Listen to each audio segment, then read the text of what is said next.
Okay.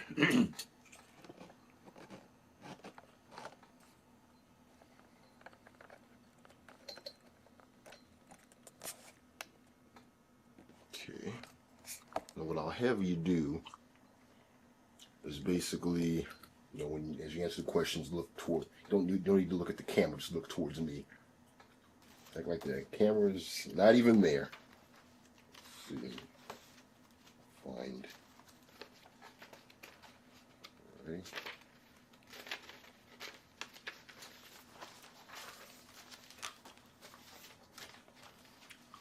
Okay, y'all set? Yeah. Okay. First of all, Dr. Nash, could you explain to us what the state of Buffalo's African American community was like prior to model cities being introduced to the city back in the 60s? Well, the notion of the African American, the relatively recent one. There were no African Americans when model cities started. We had just become black. Okay. And that occurred around June 1966, about the same time that the Model Cities Demonstration Cities Act was created in Washington. But I know what you mean, and I know what the idea of your question is. What was the condition of the population of those individuals who are now referred to as African American, like when Model Cities was introduced to Buffalo? Well, there are several ways of looking at this. One would be to indicate that, first of all, the Model Cities program itself was required to select a geographic area, 10% of the general area of a city, and that would be referred to as the model neighborhood area. Okay. So now, the model neighborhood area was predominantly black. It's what many people refer to as the old east side of Buffalo. But there were non-blacks in the model neighborhood area. They were maybe about 3 or 4%. Then in the southern part of the model neighborhood area, there were a large population of Puerto Rican people.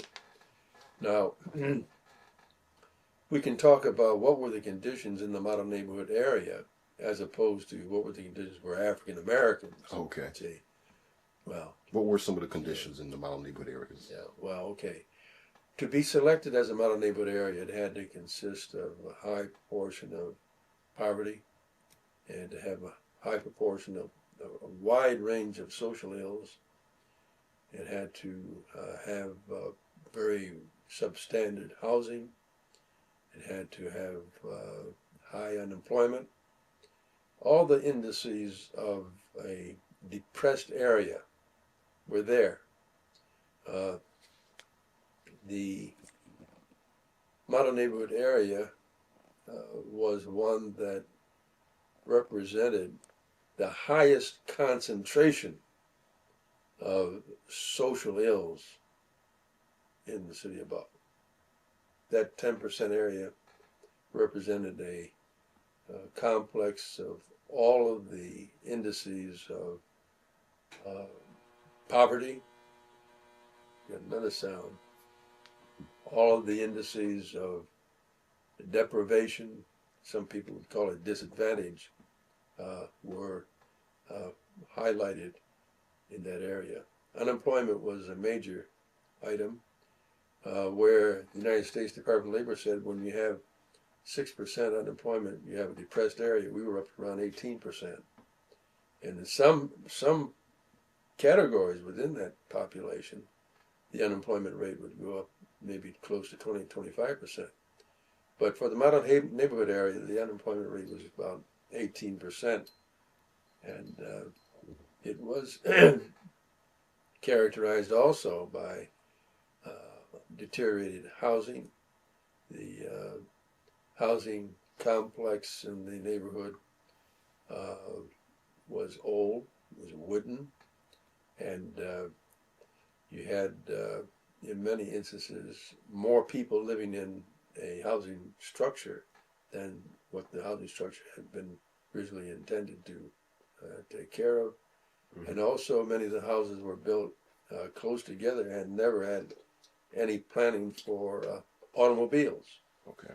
So I would say that the model neighborhood area, because of the definitions under which model cities came into existence, represented the highest concentration of poverty, social ills, unemployment, poor education, out of wedlock births, the major health problems of heart disease, cancer, and diabetes, very much characteristic of the area. Also, we had in that area some positives. We had African American Cultural Center, which was started by Malcolm Ernai, and was at the time we came into existence being directed by Ed Lawrence, who was no longer in Buffalo, went on to New York City, and now it's run by Mrs. Baines. There was the old Memorial Center and Urban League, 155 Cedar Street. It was a place where young people used to congregate for their social activities. A lot of people didn't know it, but it was also one of the places where the Buffalo Philharmonic used to rehearse back before, way before Model Cities. The Memorial Center and Urban League also had sponsored basketball teams, baseball teams, tennis teams, and a very prominent Boy Scout troop, Troop 103, and a Cub Pack, Pack 103. The Urban League at that time was under the leadership of a fellow named William L. Evans, and one of his major assistants was Bill Jackson and Hilton Lang. They were very prominent in the community, primarily because of the facilities that were available in the Memorial Center at 155 Cedar. Then there was the Michigan Avenue Y at 585 Michigan Avenue. Strangely enough, that YMCA, while it had a black architect, was really built because the people in the Y movement didn't want blacks downtown in the Central Y. So they built blacks AY on Michigan. A lot of the major social activities in the city among blacks were held at the YMCA. A lot of meetings took place in its Julius Sherman room, for example. A lot of concerts were held there. A lot of conferences were held there, workshops and seminars. The Michigan Avenue YMCA also had basketball teams and all of the athletic engagements that you would want to see were available there. And they had a Boy Scout troop also, Troop 145. The Michigan Avenue Y also had a swimming pool in addition to its gymnasium, and it had an exceptionally wonderful organ, which it used to have screened off in the gymnasium. And the main individual there at that time was a fella named Jackson, and he had a nickname called Pop Jackson. He was a stickler for cleanliness and for orderly behavior, and he was always right on top of the youngsters' dress and their speech, their behavior in general. So we had these three major institutions, the African Cultural Center, the Buffalo Urban League, and the YMCA, in addition to churches.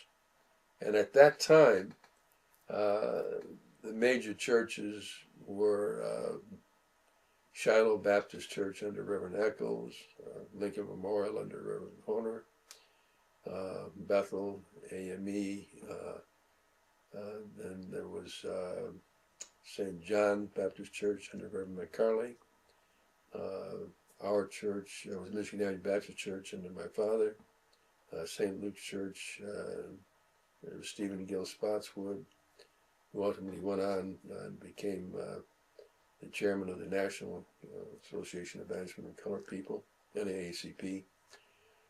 And then there was Reverend S.O.B. Johnson, who was pastor of Lloyd Memorial Methodist Church. So there were assets and there were deficits.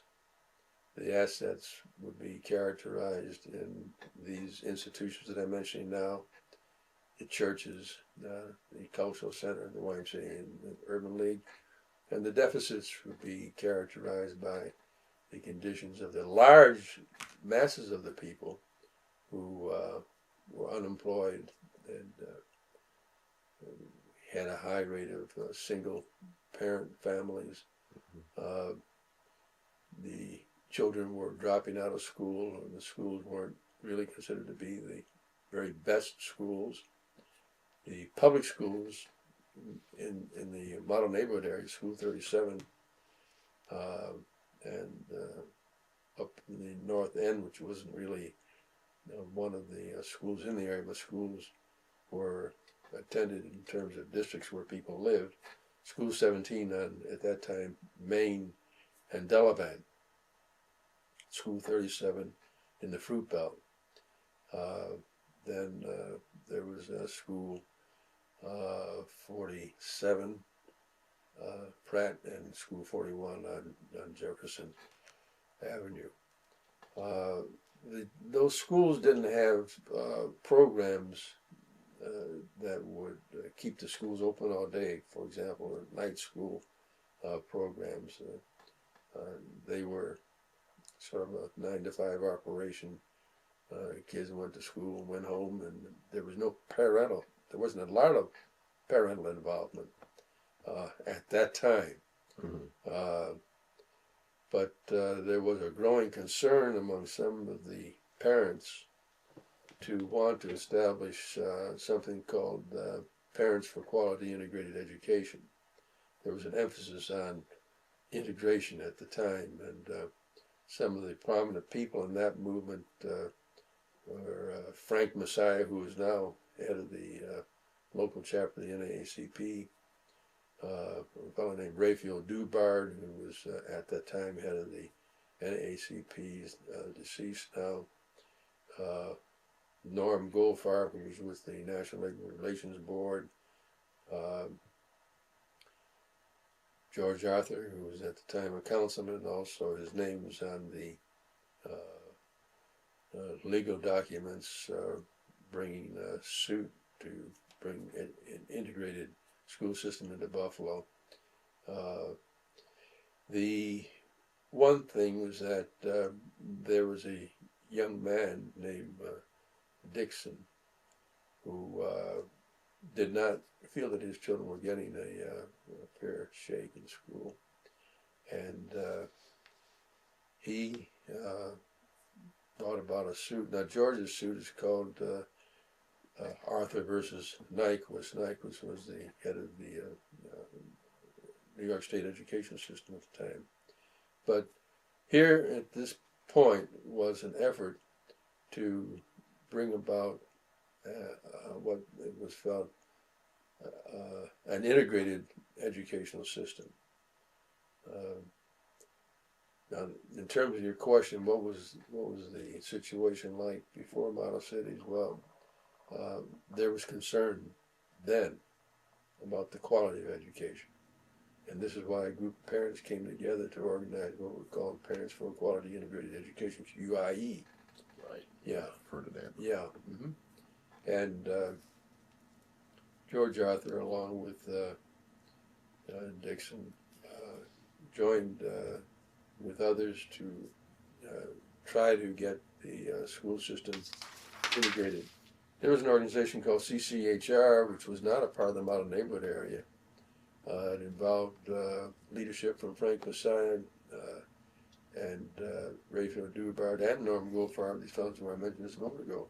And they were very instrumental in fighting for a integrated school system. There were a variety of plans and efforts put forth to improve public schooling. There were even some independent schools that were set up, one or two out of churches, but they didn't last very long. They were not comparable to what we have now these days. They're talking about the charter school. These independent schools were sort of a challenge to the public school system to try to show that if given the attention in terms of time and in terms of preparation, the teachers could do a much better job with smaller class sizes, and the students would learn better, would be better students. Well, as you and I sit here right now, we know that the public school system is still critical and is still being severely analyzed and in many instances negatively criticized. But the public school system was not really serving the model neighborhood residents in a way that would help to bring them into the requirements of full participation in the 21st century economy. Health-wise, the mortality rate, the birth mortality rate, was disproportionately high among neighborhood area residents. They had to work on plans to try to improve health care. The main entry into decent health care for many of the residents was through the emergency rooms of hospitals.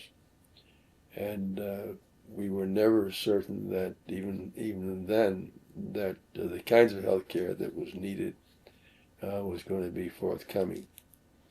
The transportation was mainly directed toward the central business district, and the transportation was not adequate for getting people from the model neighborhood area out to the suburbs, for example, to get jobs, where many people found employment. The public transit system did not really meet all the needs of the population, who ultimately had to, because of the inadequacies, use taxis or what we ultimately referred to as jitneys. Right. And they sometimes would pool together and help each other out. I don't know what people would say about the public assistance sector. A large proportion of our people were in welfare. About 30% of our population were in welfare. The claim for many people was that the welfare system made people dependent, didn't make them independent, and they didn't get the kind of services that would help them to move off of welfare. We had some concerns about law enforcement and public safety. That issue revolved around the attempts of some people to get established a citizens review board to review the policies of the police department. Well, that never happened. But the feeling was, since the crime rate was very high in our area, that we should have more involvement in deliberations, discussion, and decisions that were made relative to law enforcement and police activity. But as a thumbnail sketch, these are some of the things that I would point to which would characterize the condition of the model neighborhood area before model cities. Okay. How exactly did the model cities? How did it come about? I guess on a national level, or for that matter, when was it decided to? When did they decide to bring model cities to Buffalo? Yeah. I don't know how the national program was conceptualized or conceived, but there's some thought that it was really intended to help Lyndon Johnson to get urban votes for re-election. Poverty program. Yeah. Well, what happened was in Buffalo, there were about 200 cities that made application for the first round of model cities. 75 were selected. Buffalo was the very last of the 75 cities. Of the 200 cities, Buffalo was not included in that first group. So I am told, and I don't know that what I'm about to tell you is exactly what happened, but I was told that since Buffalo didn't get approval of its application, the city leaders knew that Joe Krangle had a friend in the White House, whose name was Hubert Humphrey, and they prevailed upon Joe Krangle, who at the time was the chairman of the Erie County Democratic Party, to make contact with Vice President Hubert Humphrey on behalf of getting Buffalo included in the Model Cities program. And to the best of my knowledge, the telephone conversation between Joseph Krangle and Hubert Humphrey, or Mayor Sedita and Hubert Humphrey, however, was such that Buffalo was the very last of the first round of 75 cities to be included. It was primarily because of the political influence of Joseph Krangle. Okay. Could you talk to us about how did you first hear about model cities, and how did it come to where they wanted you to be the first director? I first heard about model cities through the press, and then there were community meetings on model cities around the churches and a couple of the social centers. And how I got appointed to the position, I don't know. I don't have the slightest idea about how that actually happened. The story goes something like this. I was at the time on the faculty department of sociology and anthropology at Canisius College, and there was a person there named Buswell Roberts, who was also on the faculty. He happened to be an assistant to the mayor of the city of Buffalo. It was Frank A. Sedita at the time. I met him, it seemed to me, by accident one day in the faculty lounge, and he says, "Jess, I want to speak to you a moment." I said, "Okay." He said, "The mayor would like to talk to you." I said, "What's it about?" He said, "Well, the mayor would like to talk to you about the Model Cities program." Well, I didn't have any idea about being the director of the Model Cities program at the time, because actually I didn't think the Model Cities program was worth the time of day. My first feelings about the Model Cities program was negative. You know, here comes another show and tell thing, get people all excited and no delivery. Well, to make the story short, I accepted what Boswell Robert told me, and he gave me some way of knowing when the mayor wanted to see me, and I went down to see the mayor, and we chatted, and the mayor showed me the thick application, about this thick application that the city had made in 1967, the early part of 1967, and he wanted me to take it home and look it over. And I don't know what I'd be reading all that stuff for, you know. But I told him that I didn't think I was the man for the job. And he says, "Well, why don't you think it over? Just take it home here and look it over, and then you can get back to me in a couple of weeks." Well, I hem and I hawed, and I was really just not aware of what was going on. I don't know why my name came up, but I think my name got into the hopper through the auspices of Delmar Mitchell, who was a councilman in the Maston District at the time. He ultimately became president of the Common Council. I had been in a meeting where I remember Delmar was present, and in those days, I was one of the rambunctious, vociferous youngsters, you know, plaque this, plaque that, and it's got to be this way. Self-determination. I remember I was holding forth, about stuff. I don't even remember what it was or where it was, but Delmar was there. And I think I probably came to Delmar's attention. And I also believe that when the people who were making the major decisions about who would run the program made their considerations, they realized that I was not a politically active person. They didn't see me as being a threat. They didn't see me as being someone who was politically ambitious either, one who would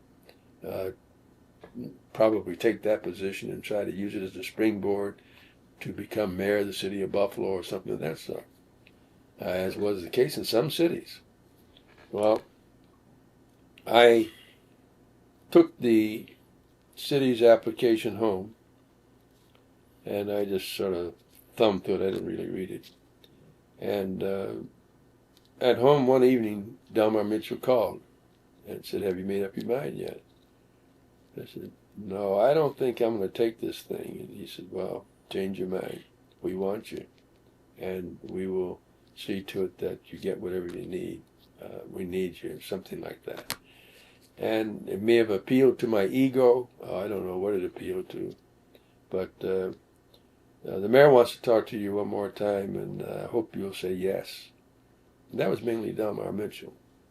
And the next time I went down, I didn't have really much to say, except the mayor says, "Well, I'm so glad you accepted the position." I hadn't said I accepted it. And we're glad that you're going to go on board, and you get started as soon as possible. When can you start? I said, "Gee, no Christmas." So I think I told him I would be able to start around October, and now I was in. And that's the only way I can describe how it happened. I don't really know the details much more than that. And of course, Delmar is dead now. Frank Sedita's dead. I don't know. Charlie Black was a councilman at the time. Billy Johnson, he's dead.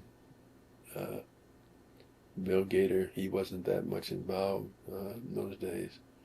So I don't know. And the guy I mentioned to you on the phone, George Wyatt, who was the mayor's assistant, who was the Negroologist. You're going to tell me all about the Negro community as such. So I honestly don't know how that happened or why it happened that way, but I resisted it. Okay. Before I continue with interview, do you have anything to drink? Sure. What do you want? I just don't want to keep coughing.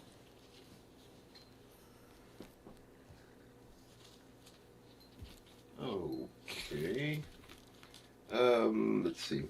Talk to us about some of the meetings that you had with the city officials in the early planning stages of model cities. The early planning stages of model cities occurred without me. I was not involved. The early planning, if they're talking about the preparation of the application, I had nothing at all to do with the application. I wasn't around. The people who I think were instrumental in putting that application together were Richard Miller, who was Director of Urban Renewal, Richard Danforth, who was Director of Redevelopment, James Burns, who was Director of Budget, maybe Ron Muscarella, who was in the Planning Department, and I guess Billy Johnson is a councilman, and certainly Charles Black, councilman. I had nothing at all to do with the early planning, but when it came to our first planning grant from Model Cities, after the application was accepted, I then went into planning in October, and I rewrote the whole program myself. And what did that entail as you rewrote it? It entailed, well, first of all, becoming familiar with the legislation and the regulations, statutory regulations for what model cities was to be and what it could do, what the expectations out of Washington were for it. So the first thing was concern for something called comprehensive planning, and the second thing was citizen participation. I made every effort to be sure that we were as comprehensive in our approach. Of course, comprehensive planning does not make a whole lot of sense because you can't include everything. But they use the term, and that means you try to do as much broadly as you possibly can. But citizen participation caught my attention, and I said, "Aha, yeah, this is it." Um, so I developed an approach to the program where the model neighborhood area would be divided into three parts. And those three parts were Cold Spring, Fruit Belt, and Ellicott, sometimes called Maston Fruit Belt and Ellicott. Each of those segments were called model neighborhood areas, and each of them had representation on the review and referral board, and each of them had committees. Each of them had 10 committees. Each area had the 10 committees from culture, economic development, employment, education, health, housing, public safety, recreation, social services, transportation, right down the line. All of these categories, these components, were a part of the planning structure for each of these three areas, the Maston, the Fruit Belt, and the Ellicott District.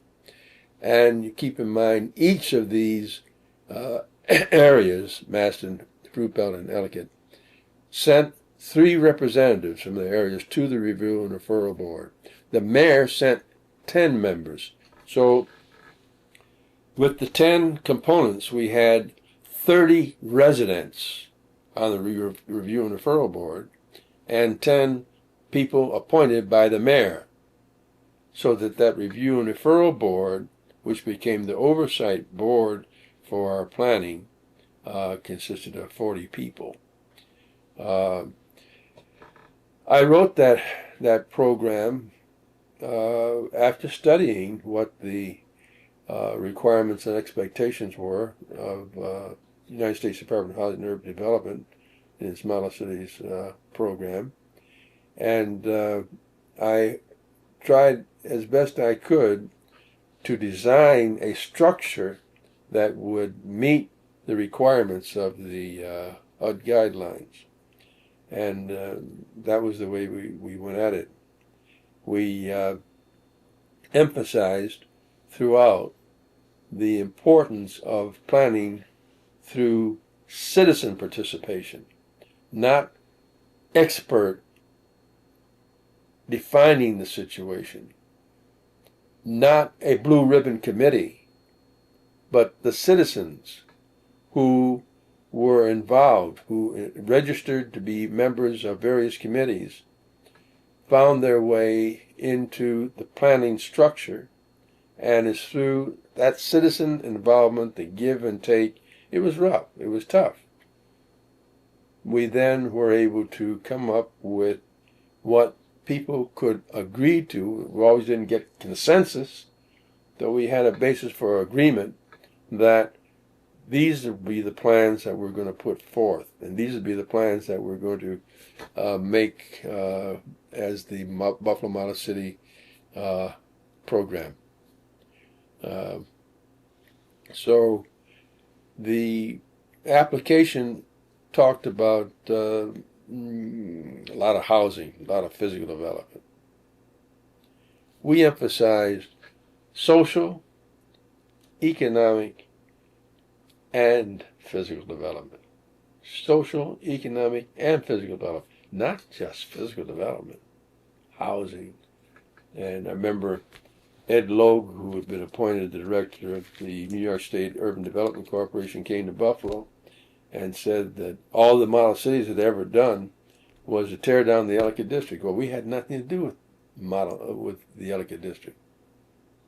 That was torn down long before there ever was a model cities. But that's the way they play that kind of game. So then,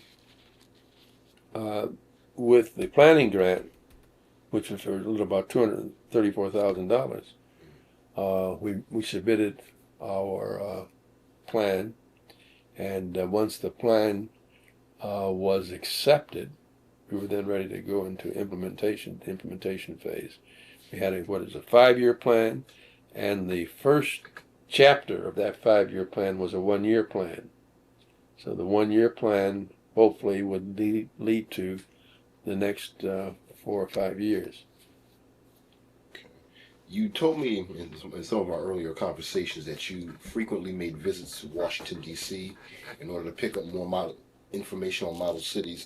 Talk to us about some of the information that you received as you traveled frequently to Washington, D.C. I went to Washington, D.C. out of my own pocket to find out what model cities was all about. I didn't get a penny from the city to go to Washington. I went on my own. And I spent, the first time I went, I spent maybe about 3 or 4 days in Washington talking to people in HUD about model cities to try to find out what did the people who were running it from the federal government really expect, what did they want, and how could I expect assistance from them. And one of the first places I stopped was in the Office of Civil Rights. I tried to think of the fellow's name. I can't think of the guy's name to save my life. But the very first thing he said to me is, "How's Max Clarkson?" Blew my head. I said, "What?" Who's Max Clarkson? I said, "Who is he?" Mm-hmm. You asking me? Yes. I see. Well, Max Clarkson was at the time the chairman of the Buffalo Urban Renewal Advisory Committee. And later on, it was Councilman Lewandowski from the Lovejoy District who found out that Max Clarkson was not a citizen of the United States. And Councilman Lewandowski raised the question, how can an alien be the chairman of the Buffalo Urban Renewal Agency's advisory board? Well, Max Clarkson was a very imposing person, former professor in schools up in Canada, businessman with his brother William, had graphics control business, and he had businesses in Europe. He had a very deep, resonant voice, something like Doug Ruffin. You hear Doug Ruffin talk in his deep, resonant voice. Yeah. Well, Max Clarkson. He does. I did have a chance to meet him at one point. Yeah. He was a fella who was very imposing, heavy eyebrows. Yeah. And he apparently had spent a lot of time letting it be known that he was a mover and a stakeholder in Buffalo. Spent much effort on Allentown, the Allentown area. But my next stop was at the citizen participation section of HUD, and I met there Sherry Arnstein, who was the architect of citizen participation. And I found out from her what was behind her efforts to get citizen participation moving within HUD. HUD had never had anything like citizen participation. They had blue ribbon committees. They never went to citizens and asked citizens what they wanted as such. And while I was in Sherry Arnstein's office, Dick Harmon called. He didn't know I was there. And she was surprised that Dick Harmon, who was giving me a rough time on behalf of the BUILD organization, talked to her about how could BUILD get control of the Model Cities program. And she ultimately told him, he says, well, the director of Buffalo's Model Cities program is right here in my office right now. So it was interesting how those things happened. But going to Washington was important to nail down contacts, let people know that you were serious, you meant business, and to find ways of getting assistance and help to carry out the efforts that you have been putting forth to make them real and make them come alive. Okay. In the Model Cities program, were the Model City neighborhood residents supposed to work closely with the city officials? The program called for something called citywide citizen participation. I just indicated to you that when our review and referral board was put together, it consisted of 30 neighborhood residents and 10 who were appointed by the mayor. So that made up a review and referral board of 40 members. Now, with the mayor appointing 10 persons to represent him on our review and referral board, you would see that 1/4 of the people on the review and referral board had the political relationship to the existing powers in the city as a whole. How closely the residents were expected to work in terms of your question with the city officials had a lot to do with whether they respected them or not. There was Phyllis Sutter for the police department. There was Dick Miller, Urban Renewal. There was Mosier, Erie County Health Department. There was Joe Manch, the Education Department. Did they respect these people? See, no, if they didn't respect them, then they're not going to be working with them. But they are going to work in such a way as to have them, the Phyllis Sutters, the Mosiers, or the Joe Manches, or Reville became superintendent after Manch, have them come to them. And if they don't come to them, then do their thing. Because the way it was set up, these people were in control, in a sense, and they have had opportunity to help, and apparently hadn't been able to help up to this point in time. So the residents were not expected to set up a new city hall. That was a big fear. The residents were expected to respect the power situation in the city. I think I mentioned to you that Ned Reagan, who was a councilman at that time from Delaware District, and he ultimately became the Erie County executive, and then later on went on to New York City and became New York State comptroller, said to me, "You're trying to take power from the common council. It'll never happen." Well, it shocked me. I didn't know power. What kind of power are they talking about? All I knew was that I was hoping that we'd be able to develop a program which would meet some of the desired needs of those who were participating in the model neighborhood area to improve the quality of their lives. It hadn't been improved up to that point in time. The people who were officers in the city government hadn't found a way to help the people, so now the people are going to help themselves. And that was my fight. Self-determination. Now, if the officials didn't like that, hey, that's them. But we tried to, in all instances, to incorporate them before it came time for a review of our program. In the final analysis, when we got this program put together, we had to submit it to the Common Council for approval. And some of them hollered and screamed, said, "Well, we didn't have enough time to read it. We should have been involved much earlier." Well, hey, who stopped them? Nobody stopped them. Because I looked at everybody as being a citizen. You know, the guy who was a councilman, he's a citizen. But he's not more a citizen than some fellow who's unemployed living in the fruit belt. They just are different circumstances. Now the question is, what can we do together? Just over here a little bit.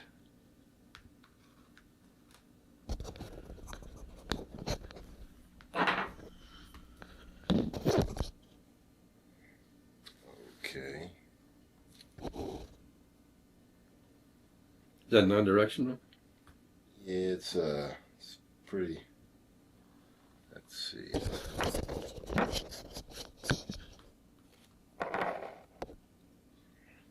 Okay.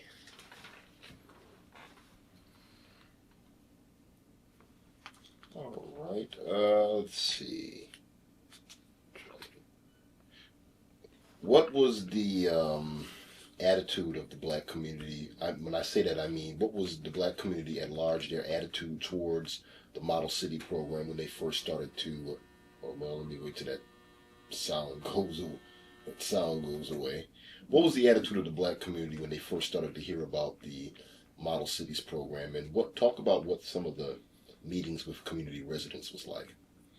I think at the outset, you would say there were at least two very prominent attitudes. One was suspicion. Here we go again, another game. The other was hope. Now's our chance. Boy, this is great. We can really do something now. So you had some people who felt that it was a big trick, that it wasn't going to be what we said that it was going to be and hoped it would be, but that it was just going to be another pass-through operation where the city would make legitimate collecting money to do what it wanted to do, irrespective of what the residents wanted. So we found that there were some people who were very critical of us, and when I went out to public meetings, I never will forget in one meeting, a woman named Mrs. Stevenson, after I had finished all my presentation, she says, well, you got the Culture Committee, you got the Economic Development Committee, you got the Education Committee, you got the Health Committee, Housing Committee, you got all these committees, but there's one committee that you don't have. And we don't understand that. And I said, what committee is that? Finance Committee. I said, well, I don't think about it. And I'm proposing now that you develop a finance committee, and I'm going to serve on it. I said, well, I don't know that we need a finance committee. But we had all sorts of things where I remember we met in School 37 school one Sunday night, packed room. We met in JFK Center, packed. And it was a very interesting meeting. I remember the way they had the meeting set up. I was to demonstrate to the people what the Model Cities program was, what could it do, and how it was going to go about doing its thing. And there was suspicion all in the room. Nearly every question came up. Well, how do you know? Who told you you could do this? Where do you get your authority from? Or do you have any authority? Or are you just a front? You know, all kind of stuff. And I would get emotional. I said, I'm not a front for anybody. I want you to understand that. I never will be a front for anybody. Okay? So there were a few people who would boo and give the boy a chance. And I remember very well in the School 37 meeting one Sunday evening, packed place. The fellow got up and said, you're asking us to volunteer for these committees and volunteer to participate in this thing. Are you a volunteer?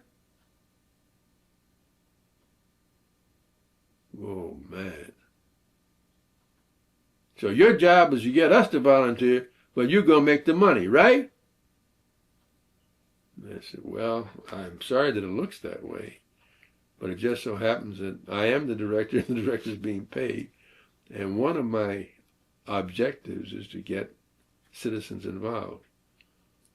And it's no easy task, but I appreciate your concern. I appreciate the question that you raise it, the way you raise it.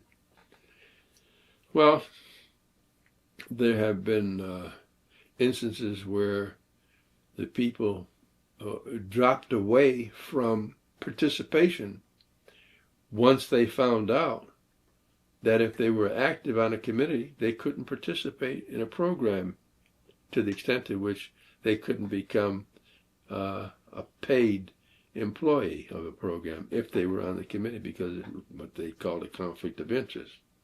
Now, before Model Cities, that kind of arrangement used to be called protecting one's interests, protecting one's investment. When we catch on to the game, it becomes a conflict of interest and it's a no-no. So it discouraged some people who wanted to be involved. I said, what's the point of me sitting here and meeting all day long, meeting 2 times a week, just constantly, and no guarantee of any benefit. The citizen participation units, all of those components met every week, and the review and referral board met every Sunday for 1 straight year. Didn't miss one Sunday. Every Sunday. And the committees met among themselves once a week. And so you'd have 10 committees in Area 1, 10 committees in Area 2, 10 committees in Area 3. A lot of stuff going on, a lot of folks going on, a lot of people doing a lot of things. And I had to continue to make it so that they had to believe that at the end of this thing was going to be some benefit. I had no way of proving that. And then finally, in New York, we found out that it had already been determined that Buffalo was going to get $5.3 million. And it didn't make any difference how many programs or projects we developed. $5.3 million was our allotment, if you will. And we put together a program which we thought was worth more than that, but we had to work within what they said they were going to allow us. So it was $5.3 million for 3 years, or at least while I was there. Okay. Why were the city officials so apprehensive about the community participation in model cities planning? Well, I think that city officials run for election, and they get elected, they want to protect their power base. If people who don't participate in that particular kind of activity are able to ignore them, don't need them, can't accomplish what they want without them, then they're losing some of their control, some of their power. And there was a fear that that might happen in model cities, and that the model cities residents might conclude, I don't need you. And they didn't want that to happen. And there was that fear from the Office of Economic Opportunity Programs here in Buffalo, that was the CAO. There was a fear that they might somehow really challenge the existing power structure. And there was something called a Green Amendment, which was passed to assure that the federal government, in passing funds to the local governments, would assure local governments that the federal government was not going to undercut the local officials by getting the money directly to the citizens. So in all model cities programs, while they differed from city to city, they were not the same kind of program from city to city, but in every city there had to be strong citizen participation or evidence of it. At the same time, the elected officials had to be assured that they weren't being knocked out of the batter's box by the program. Okay. Yeah.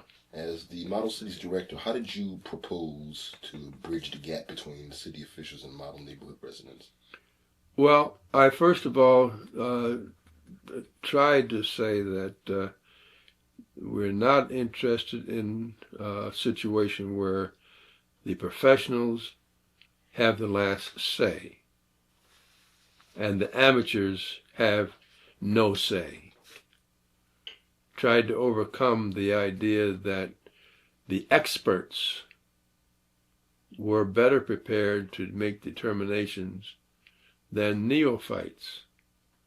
I was also concerned that being an elected official did not mean that they had knowledge, and being an ordinary citizen without elected position did not mean that they were ignorant.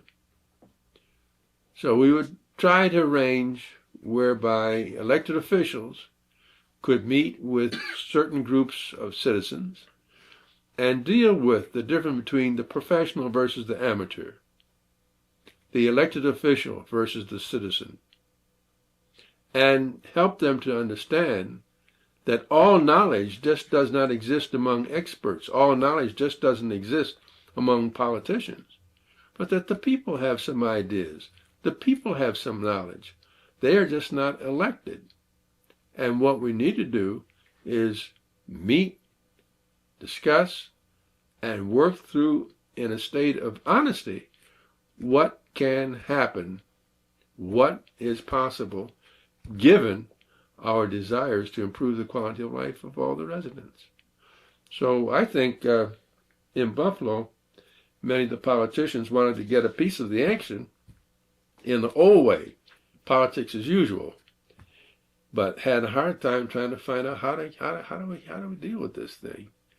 Some of them decided to stay away from it, not get anywhere near it. So in our first volume, we have letters from a variety of people. You can look at them when you get finished, and you see some of the letters that folks wrote. They were basically a letter modeled after what we wrote to them. Would you please write us and let us know what you think about model cities? And this is a model letter that you can use, and most of them followed almost to the word what we had sent out to them. But we tried to make it clear to the elected officials we weren't trying to undercut them. We weren't trying to displace them. We wanted to have an opportunity to make our own mistakes. We wanted to have an opportunity to show that we could deliver.